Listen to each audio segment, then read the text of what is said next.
Hello అందరికీ. Last week మన ఛానల్‌లో 2026 టాక్స్ అప్డేట్స్ గురించి డీటెయిల్‌గా ఒక వీడియో చేశాను కదా! ఆ వీడియో చూసి మీలో చాలామంది టాక్స్ ఎలా సేవ్ చేసుకోవాలో ఆల్రెడీ ఒక ప్లాన్ చేసుకొని ఉంటారు.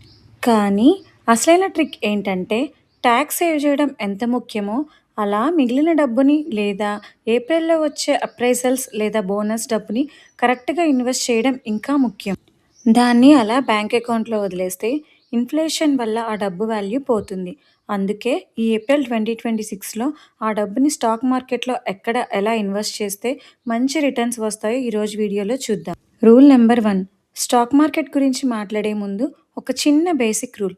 స్టాక్ మార్కెట్ అనగానే డైరెక్ట్‌గా తీసుకెళ్ళి షేర్స్‌లో కొనేయకూడదు. ఫస్ట్ మీరు చేయాల్సిన పని ఒక ఎమర్జెన్సీ ఫండ్ క్రియేట్ చేసుకోవడం. మీకు మిగిలిన డబ్బులో కొంత తీసి కనీసం ఒక 6 మంత్స్ మీ ఖర్చులకు సరిపడా ఎమర్జెన్సీ ఫండ్‌గా ఫిక్స్డ్ డిపాజిట్ లేదా లిక్విడ్ ఫండ్స్‌లో పెట్టుకోండి. ఏవైనా high interest credit card bills ఉంటే ముందు ఇవి క్లియర్ చేసేయండి. ఈ బేసిక్స్ కరెక్ట్‌గా ఉంటేనే మార్కెట్ పెరిగినా, తగ్గినా మీరు టెన్షన్ పడకుండా ఉండగలరు. ఇప్పుడు అసలు విషయానికి వద్దాం.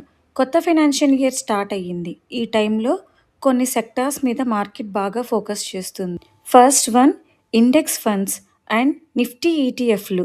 మీకు మార్కెట్ గురించి ఎక్కువ రీసెర్చ్ చేసే టైం లేకపోతే best and safe option index ఫండ్స్లో ఇన్వెస్ట్ చేయడం.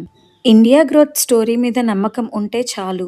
లాంగ్ టర్మ్‌లో ఇవి కాంపౌండింగ్ మ్యాజిక్ చూపిస్తాయి. Second one, automobile and EV sector. Summer వచ్చేసింది కాబట్టి టూ వీలర్ సేల్స్ పెరుగుతాయి. అలాగే ఈవీ సెక్టార్ ఫ్యూచర్ అంతా బూమింగ్‌లోనే ఉంటుంది. కాబట్టి ఫండమెంటల్ స్ట్రాంగ్‌గా ఉన్న బెస్ట్ ఆటోమొబైల్ లేదా బ్యాటరీ స్టాక్స్‌ను మీ వాచ్ లిస్ట్‌లో పెట్టుకోండి. Third one, banking sector. April అంటేనే క్యూ4 రిజల్ట్ సీజన్.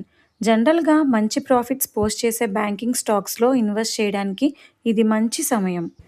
ఇప్పుడు మీకు ఒక బెస్ట్ ఇన్వెస్ట్‌మెంట్ స్ట్రాటజీ గురించి చెప్తాను. Sectors okay. మరి ఇన్వెస్ట్ ఎలా చేయాలి?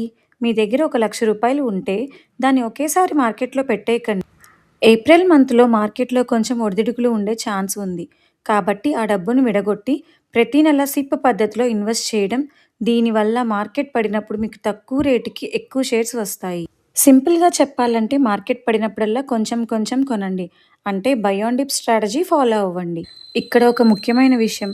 నేను చెప్పిన ఈ సెక్టార్స్ అన్నీ కేవలం ఎడ్యుకేషనల్ పర్పస్ కోసం మాత్రమే.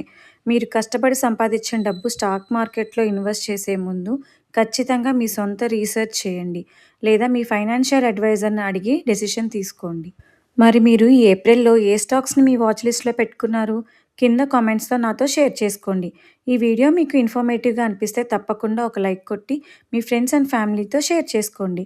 ఇలాంటి మరిన్ని వీడియోల కోసం మన ఛానల్‌ని సబ్స్క్రైబ్ చేసుకోండి. మళ్ళీ నెక్స్ట్ వీడియోలో కలుద్దాం. బాయ్.